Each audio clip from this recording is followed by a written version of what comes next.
Hello everyone, welcome to the second lecture of Module 5 on the Information Technology Act 2000. Coming to the outline of this video, firstly we'll go through the digital signature certificate, its issuance, suspension and its revocation. Next we'll list out the duties of a subscriber. Next, the penalties need to be paid with respect to some dates under the IT Act 2000. Finally, the complete working of Cyber Appellate Tribunal will be studied. So firstly we'll go through digital signature certificates.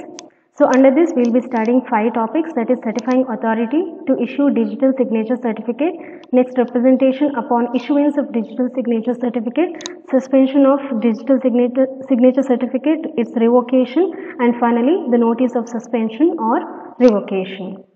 So first we'll go through what is digital signature certificate.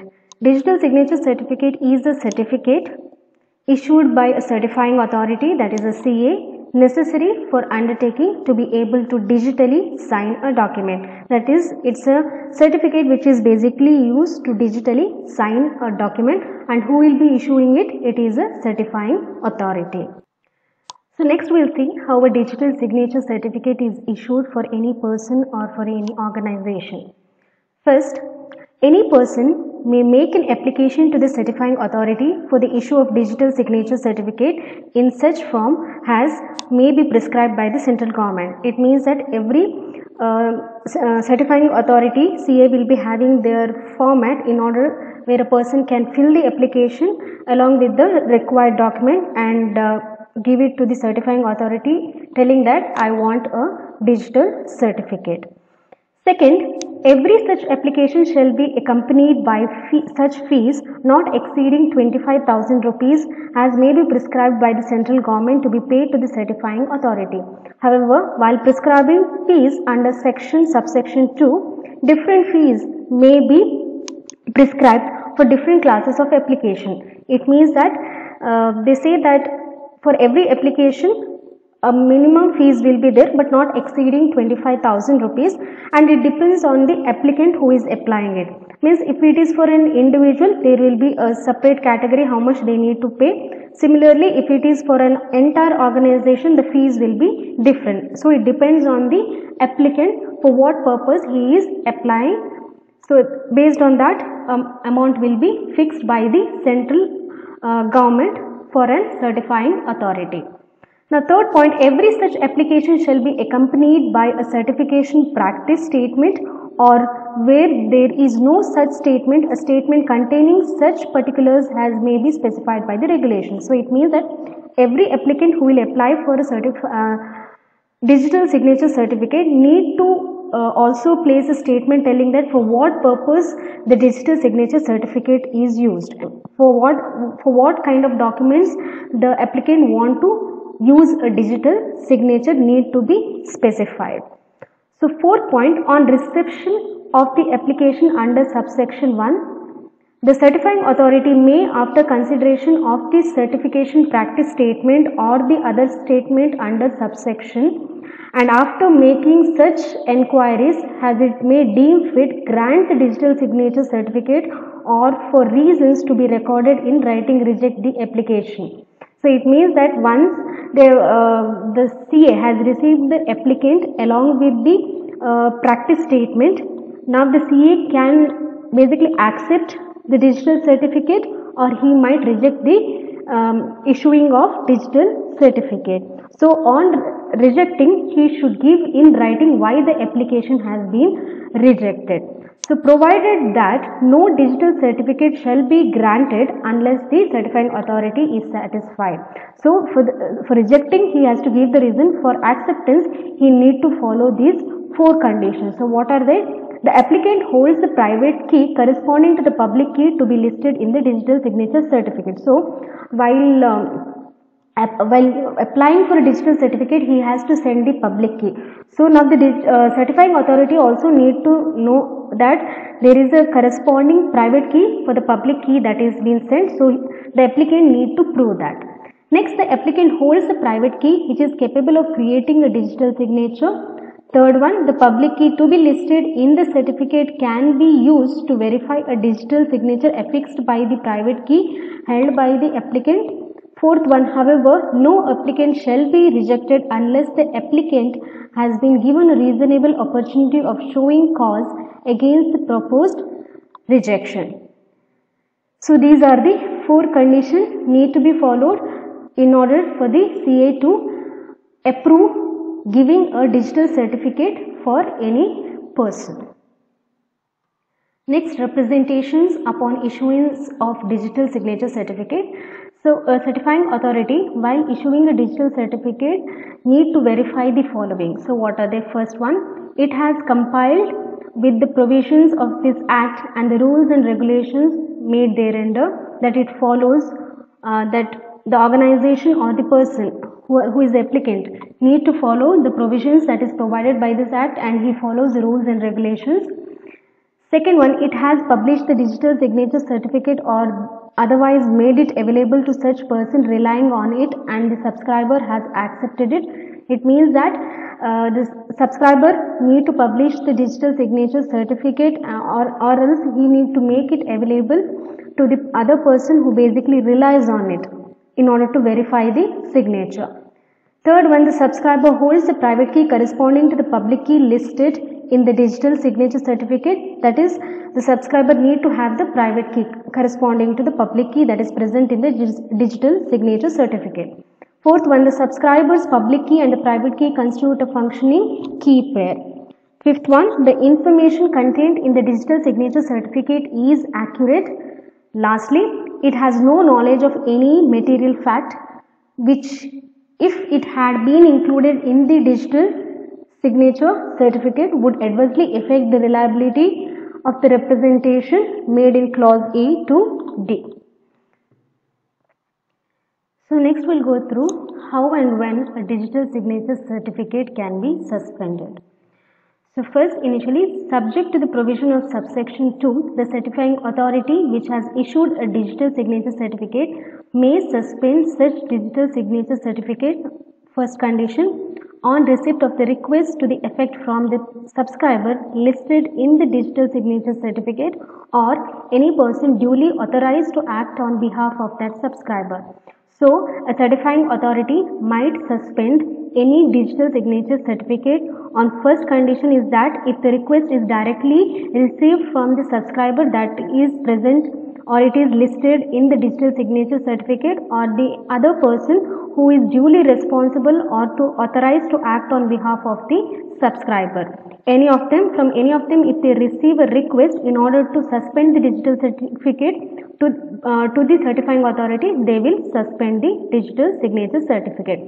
Second condition is that if it is of opinion that the digital signature certificate should be suspended in a public interest, in that case also the certifying authority can directly issue a suspension. So based on the public interest. So there are two facts on which a certifying authority might suspend a digital signature certificate. First is that request either received from the subscriber itself or the person duly authorized to act on behalf of the subscriber, any of the two. Or the last one is if they, because of some public issue, they want to suspend a digital certificate, the certifying authority can do so. Second point says that a digital signature certificate shall not be suspended for a period exceeding 15 days unless the subscriber has been given an opportunity of being heard in the matter. So it means that the suspension cannot go exceeding 15 days. It will be less than that. Before that, the matter should be clarified by both the certifying authority and the subscriber as well. Third point says that on the suspension of the digital signature certificate under this section, the certifying authority shall communicate the same to the subscriber. That is nothing but whenever the digital signature certificate is suspended, the same need to be communicated to the subscriber, telling that you are not supposed to use the public key or you are not supposed to use the private key in order to sign any document because your certificate is in suspension now. So next we'll go through when we can revoke a digital signature certificate, that is when a certifying authority can revoke a digital signature certificate. First point, a certifying authority may revoke a digital signature certificate issued by it on the following three conditions, that is where the subscriber or any other person authorized by him makes a request to that effect. Second condition, upon the death of the subscriber. Third condition, upon the dissolution of the firm or winding up of the company where the subscriber is a firm or a company. So it means that on these three conditions, first condition says that the person or the subscriber itself want to revoke their digital certificate. In that case, second case is on the death of the subscriber. Third case is that if the subscriber is a company or a firm, in that case it is about to wind up the company, it is about to close the company. In that case the revocation of the certificate will be done. Second case, it says that a certifying authority may revoke a digital certificate which has been issued by it at any time if it is of the opinion that a material fact represented in the digital signature certificate is false and has been concealed. So first condition, the certifying authority at any time may revoke any digital certificate if any time it feels that the material or the details that is given by the applicant in the digital signature certificate is false and it is being hidden from the certifying authority. In that case, they might revoke the certificate. Second condition, a requirement for the issuance of digital signature certificate was not satisfied. There are certain requirements in order to issue a digital signature certificate and that was not provided properly. So in that case, they might revoke the digital signature certificate. Third condition, the certifying authority's private key or security system was compromised in a manner materially affecting the digital signatures certificate's reliability. It means that if the certifying authority's private key or security system was compromised, if its private key is compromised, in that case the revocation of all the digital signature certificate of that certifying authority will be basically revoked. Then the last point is the subscriber has been declared insolvent or dead, or where a subscriber is a firm or a company which has been dissolved, wound up or otherwise ceased to exist. It means that if in any case the subscriber is considered to be dead, or if it is a company, it is being wound up, in both the cases the revocation of the digital signature certificate will be done. Third point says that a digital signature certificate shall not be revoked unless the subscriber has been given an opportunity of being heard in the matter. Means without informing to the subscriber, they won't revoke the digital signature certificate. First they'll inform the subscriber, then they basically will revoke the digital signature certificate on any of the above mentioned conditions. Fourth point says that on revocation of the digital signature certificate under this section, the certifying authority shall communicate the same to the subscriber. Means before revoking, they will inform. That is what is mentioned in the third point. After the revocation also, they will mention that the revocation of the certificate is done. Further, don't use your private key in order to sign any document. Finally, notice of suspension and revocation. So where a digital signature certificate is suspended or revoked under the section 37 and 38, just now what we discussed, the certifying authority shall publish a notice of such suspension or revocation as the case may be in the repository specified in the digital signature certificate for publication of such notice. So every digital certificate that is being issued to an applicant, they will specify the repository in which the suspension and revocation will be published. So whenever the suspension or revocation happens, in that repository it will be mentioned whether the certificate is suspended or revoked. If it is not, if the digital signature certificate information is not specified in that repository, it means that it is not suspended or not revoked, it is in active state. If it is there in that repository, it means that it is suspended and it is revoked, or it might be revoked. Second point says that where one or more repositories are specified, the certifying authority shall publish notice of such suspension or revocation as the case may be in all such repository. If it is the case that the suspension and revocation is specified in multiple repository, then it will be published in all those repositories as well. So next we'll go through the duties of a subscriber. So there are three duties. First one is generating key pair. Next one is acceptance of digital signature certificate. Finally, the control of a private key. So we'll go through one by one. So first one, generating key pair. So where any digital signature certificate, the public key of which corresponds to the private key of that subscriber, which is to be listed in the digital signature certificate, has been accepted by the subscriber, then the subscriber shall generate the key pair by applying the security procedure. Next, acceptance of digital signature certificate by the subscriber. How it is done, we'll see.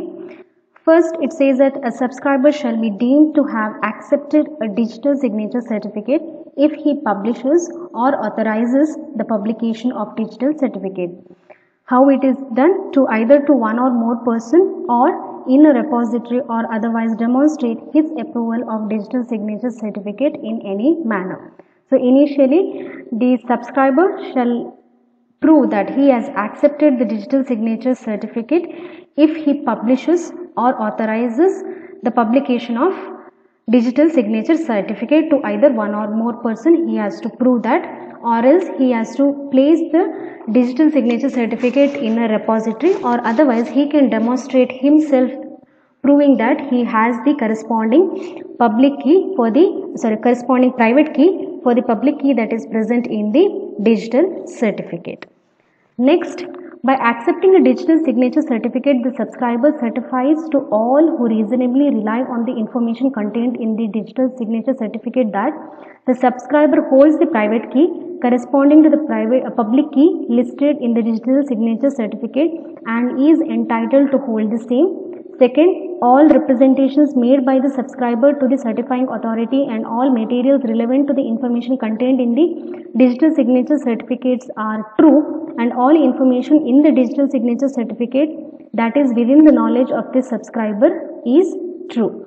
That is, once he has accepted the digital certificate, the subscriber need to he has to prove that all the information that is present in the digital certificate is true, and all the representations made by the subscriber to the certifying authority, that is the materials that is present given as a part of application to the digital certificate, and whatever information contained in the digital signature certificate are true, it need to be proved to a certifying authority. Finally, the subscriber need to hold the private key that is corresponding to the public key that is listed in the digital signature certificate.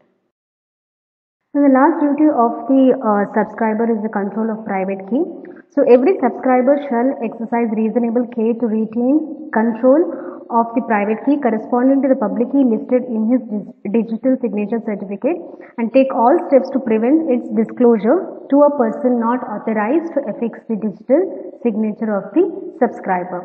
Second way is, if the private key corresponding to the public key listed in the digital signature certificate has been compromised, it means it is lost, then the subscriber shall communicate the same without any delay to the certifying authority in such manner as may be specified by the regulation. It means that if your digital signature certificate is compromised or it is known to some other third party, then immediately you need to inform to the certifying authority as it is specified in their regulations.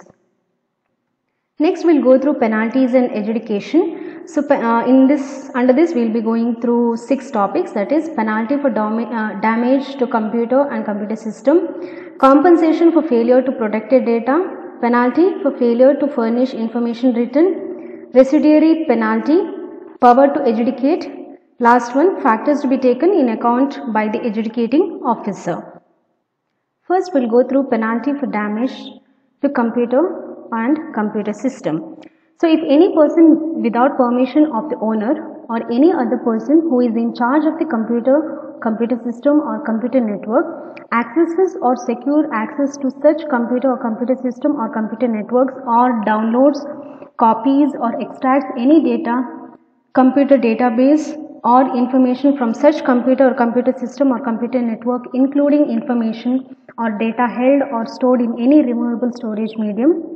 Third point, it means it introduces or causes to be introduced any computer contamination or computer virus into any computer system or computer network, or damages or causes to be damaged any computer system or computer network, data, computer database or any other programs residing in a computer system or computer network, or disrupts or causes disruption of any computer system and computer network, or denies or causes the denial of access to any person authorized to access any computer system or computer network by any means, or provides any assistance to any person to facilitate access to computer system or computer network in contravention of the provision of this act, rules and regulations made thereunder, or charges the services availed of by a person to the account of another person by tampering with or manipulating any computer system or computer network, he shall be liable to pay damages by the ways of compensation not exceeding 1 crore rupees to the person so affected. So on the whole, it means that any authorized computer system or computer network, if it is accessed illegally according to point 1, or you download any materials from those systems, that means that with respect to the second point. Third point says that if you cause any contamination, that is introducing a virus to such system or such network. Fourth point means that you cause any damage by altering the data that is present in such computer system. Fifth point means that you cause any disruption, that is the actual working, you disturb it. That means the fifth point. Sixth point means that you cause a denial of access, means authorized person is not allowed to access the system, you deny it in any way. So seventh point means that you actually provide the other person to access your system, your computer system or computer network without permission. In that case, with all these 7 points, if it is done, so you will be paid a compensation not exceeding 1 crore rupees. Next, compensation for failure to protect data. So this is with respect to corporates. So if a corporate handling any sensitive information in a computer resource owns, controls and operates negligent in maintaining security which causes gain to the other person, in such a case the corporate shall be liable to pay damages to the aggrieved party. Next is penalty for failure to furnish information written. So if any person who is required under this act or any rules or regulations made thereunder to furnish any document or return or report to the controller or the certifying authority fails to furnish the same, he shall be liable to penalty not exceeding 1,50,000 rupees for each such failures.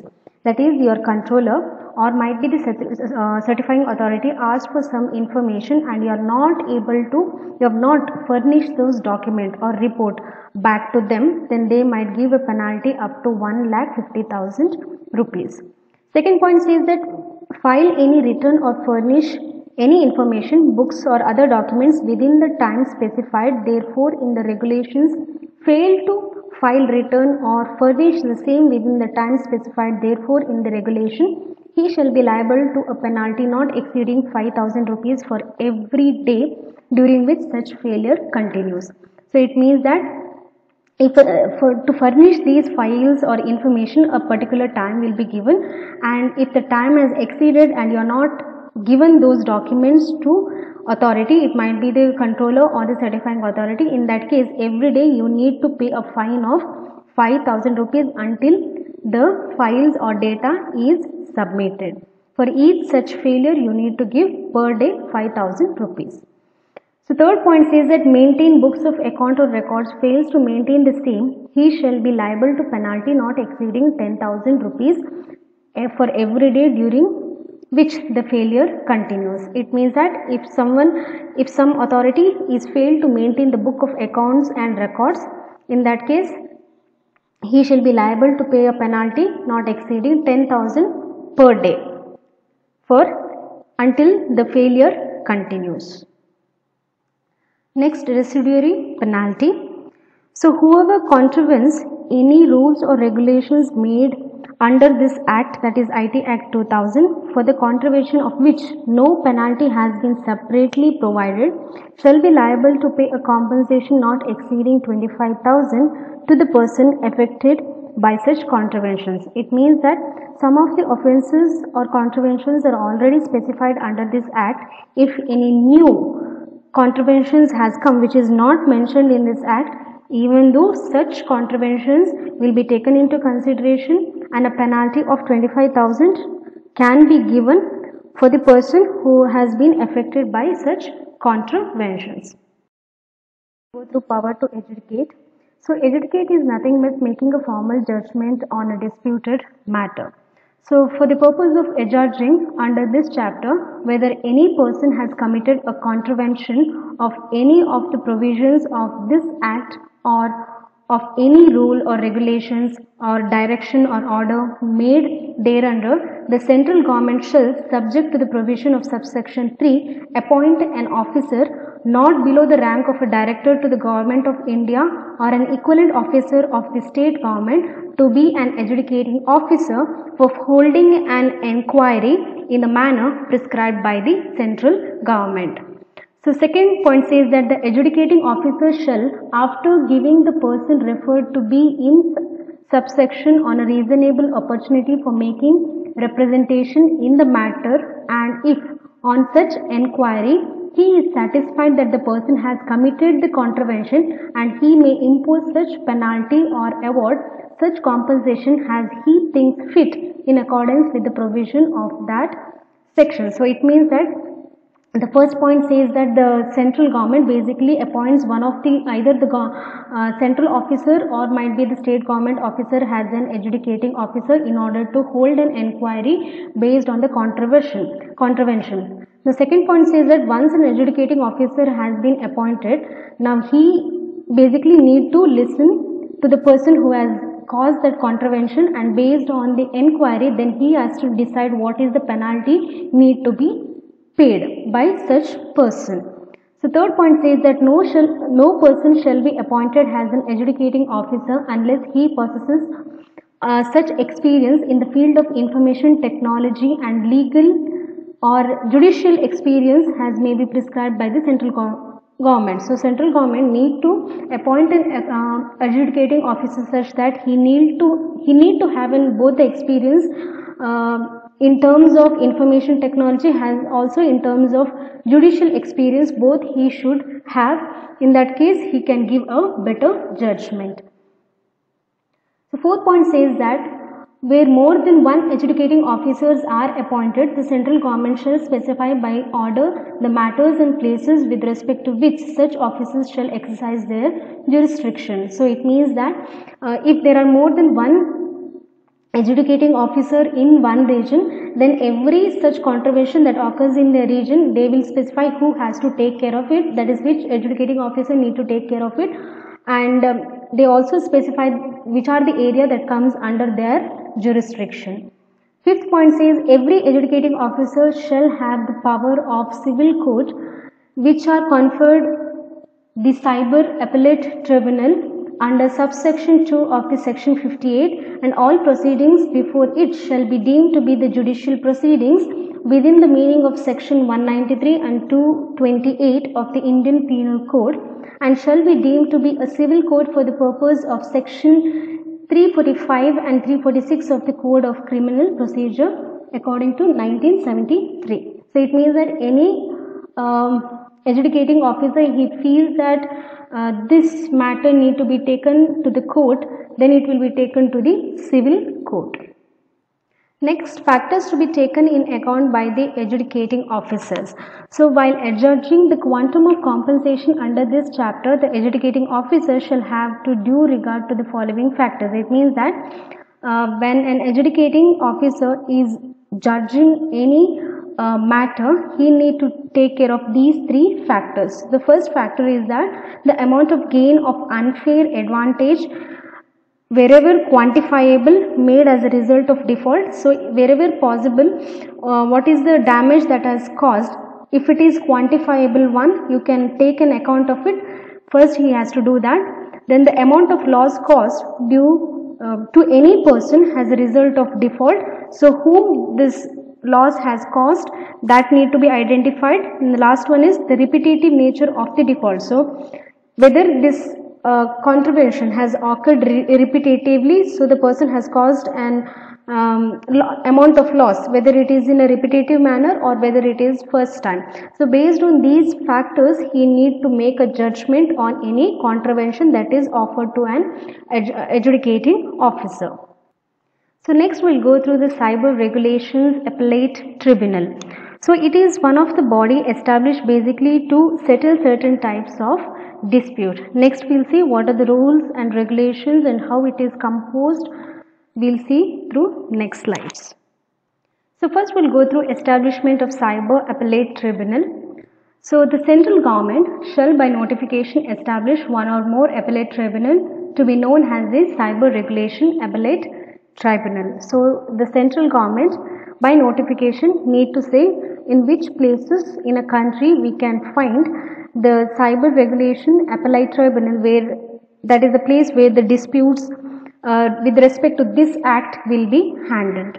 Next, the central government shall also specify in the notification referred to in subsection 1, that is according to point 1, the matters and places in relation to which the Cyber Appellate Tribunal may exercise its jurisdiction. That is based on these tribunals, wherever it is established, they also specify which jurisdiction comes under them and what are the disputes in which disputes under which jurisdiction is basically handled by them will be again mentioned by the central government. Next we'll go through composition of Cyber Appellate Tribunal. So a Cyber Appellate Tribunal shall consist of one person only, referred to as the presiding officer of the Cyber Appellate Tribunal, to be appointed by notification by the central government. So it means that your Cyber Appellate Tribunal has only one officer that is appointed by the central government, who is called as the presiding officer. Next, qualification for the appointment as the presiding officer of the Cyber Appellate Tribunal. So who can be the presiding officer of a Cyber Appellate Tribunal? What is their qualification? So a person shall not be qualified for appointment as the presiding officer of a Cyber Appellate Tribunal unless he is or has been or is qualified to be the judge of a high court, or he has been a member of Indian legal service, or is holding or has held a post in grade 1 of that service for at least 3 years. Next, the term of office, that is for how many years can a presiding officer work as under a Cyber Appellate Tribunal. So a presiding officer of a Cyber Appellate Tribunal shall hold office for a term of only 5 years from the date on which he enters upon his office or until he attains the age of 65 years, whichever comes earlier, that will be taken under. That means that if he has joined his office at the age of 63, then he can work up till only when his age becomes 65, that is only for 3 years. But he has joined, for example, at age of 45, then he can do up till 50. That is, he can take the complete 5 years term. Next, salary, allowances and other terms and conditions of services of a presiding officer. So the salary and allowances payable to and the other terms and conditions of service, including pension, gratuity and other retirement benefits of the presiding officer of a Cyber Appellate Tribunal shall be such as may be prescribed, that is, provided that neither the salary and allowances nor the other terms and conditions of the services of the presiding officer shall be varied to his disadvantage after appointment. Next, filling up of vacancies. So if for reason other than temporary absence, any vacancy occurs in the office of the presiding officer of the Cyber Appellate Tribunal, then the central government shall appoint another person in accordance with the provision of this act to fill the vacancy, and the proceedings may be continued before the Cyber Appellate Tribunal for the stage at which the vacancy is filled. So next we'll go through resignation and removal. So the first point is based on when can a presiding officer resign for his position, and second point refers to the removal of the presiding officer, how it can be done. So the presiding officer of a Cyber Appellate Tribunal may, by notice in writing under his hand address to the central government, resign his office provided that the said presiding officer shall, unless he is permitted by the central government to relinquish his office sooner, continue to hold the office until the expiry of the 3 months from the date of receipt of such notice, or until a person duly appointed as his successor enters upon his office until the expiry of his term of office, whichever is the earlier. So it means that if a presiding officer wants to resign for his position, he has to write a letter which is handwritten. It cannot be a typed one, and it should be addressed to the central government.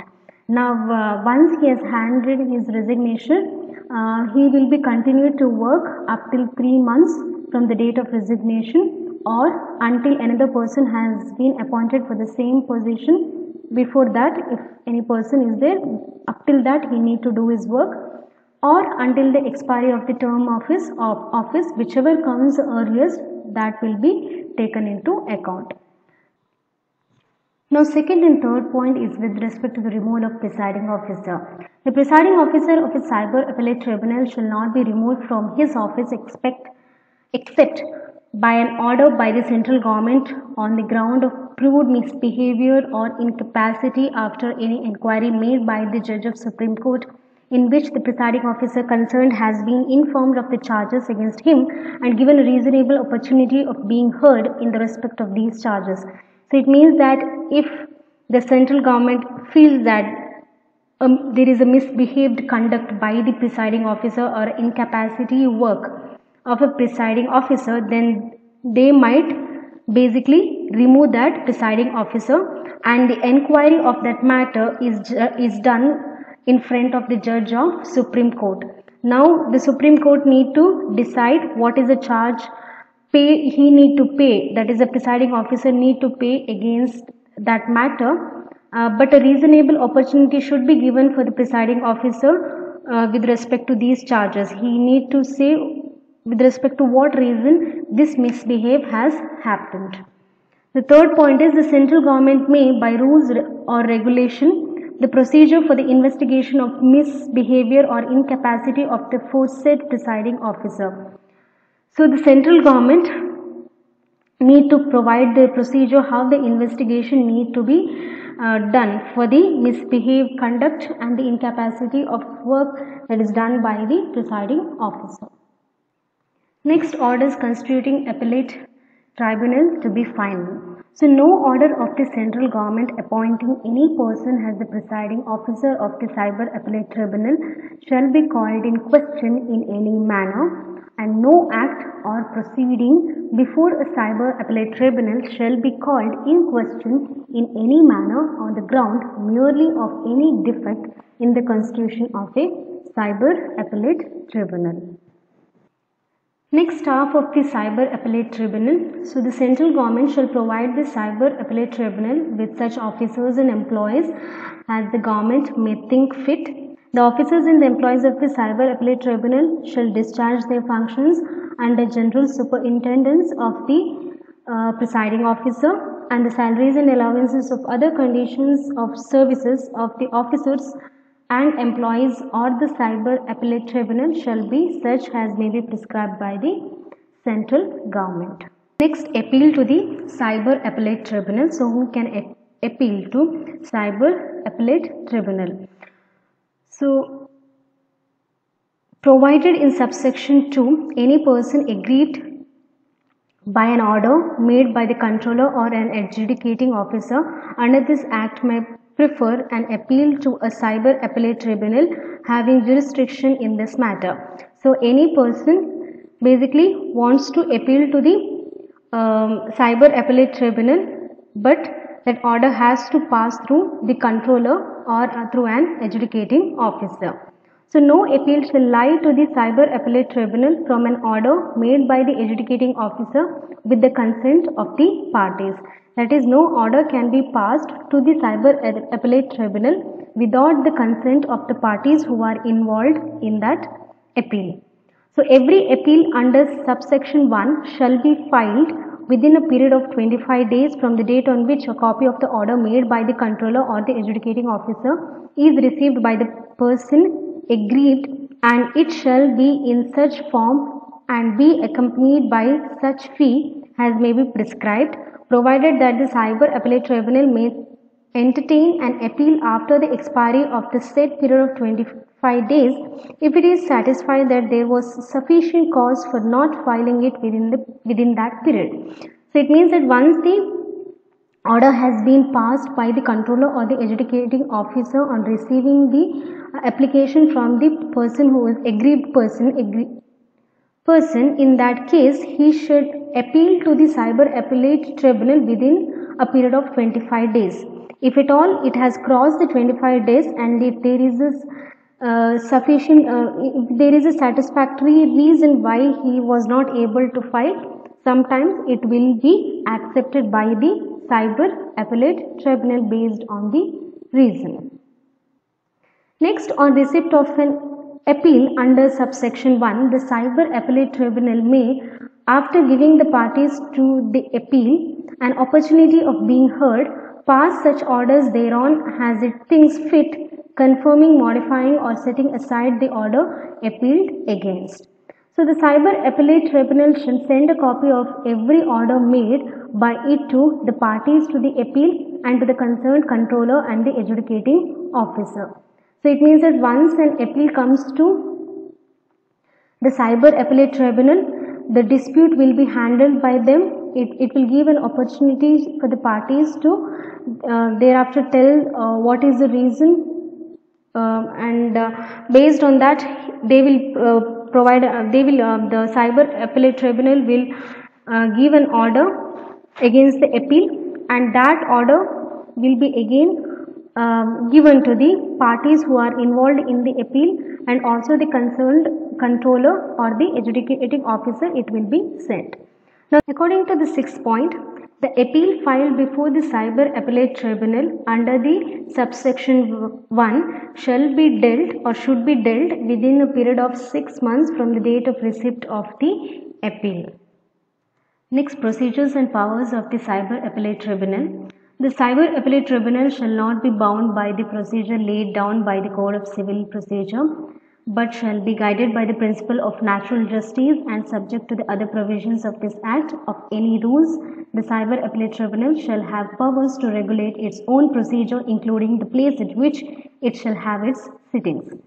The Cyber Appellate Tribunal shall have, for the purposes of discharging its function under this Act, the same powers as are vested in a civil court under the Code of Civil Procedure, while trying a suit in respect of the following matters, namely, summoning and enforcing the attendance of any person and examining him on oath, and requiring the discovery and production of the documents or other electronic records, receiving evidence on affidavits, issuing commissions for the examination of witness or documents, reviewing its decisions, dismissing an application for default or deciding its expand, any other matter which may be prescribed.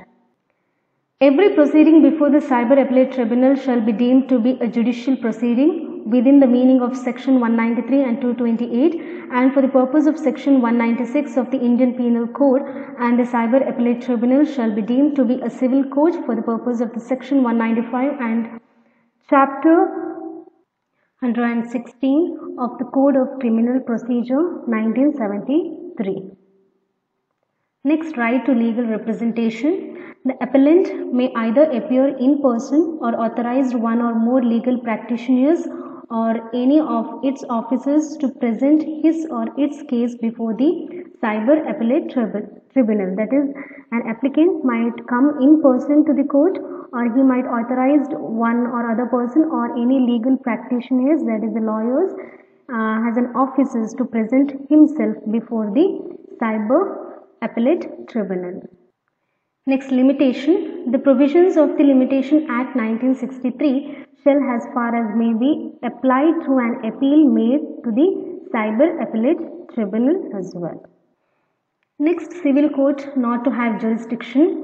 No court shall have jurisdiction to entertain any suit or proceeding in respect of any matter which an adjudicating officer appointed under this Act or the Cyber Appellate Tribunal constituted under this Act is empowered by or under this Act to determine, and no injunction shall be granted by any court or other authority in respect of any action taken or to be taken in pursuance of any power conferred by or under this Act. Next, appeal to High Court.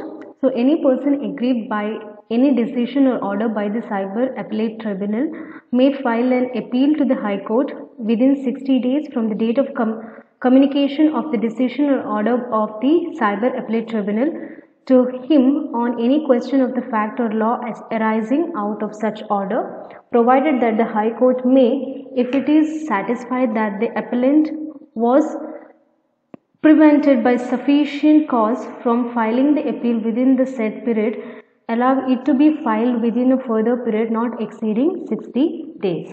So it means that if the appellant is not satisfied by the order that is given by the Cyber Appellate Tribunal, then he can go for the appeal for the High Court, but within the 60 days of period from the date when the order was passed by the Cyber Appellate Tribunal until you appeal for the High Court. Next, compounding of contraventions. So, any contravention under this chapter may either before or after the institution of adjudication proceedings be compounded by the controller or such other officers as may be specially authorized by him in this behalf or by the adjudicating officer as the case may be subject to such condition as the controller or such other officers or adjudicating officers may specify, provided that such a sum shall not in any case exceed the maximum amount of penalty which may be imposed under this Act for the contraventions so compounded. Nothing in subsection 1 shall apply to a person who commits the same or similar contravention within a period of 3 years from the date on which the first contravention committed by him was compounded. Where any contravention has been compounded under subsection 1, no proceeding or further proceedings as the case may be shall be taken against the person guilty of such contravention in respect of the contravention so compounded. Next, recovery of penalty.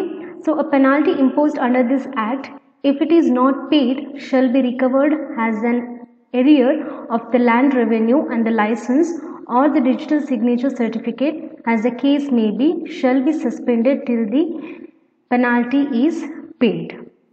So it means that if the penalty is not paid, in that case either the digital signature certificate that issued to him will be suspended until the penalty will be paid, or the penalty will be recovered from the land revenue or the license. So this is about Cyber Appellate Tribunal. Thank you for watching this video.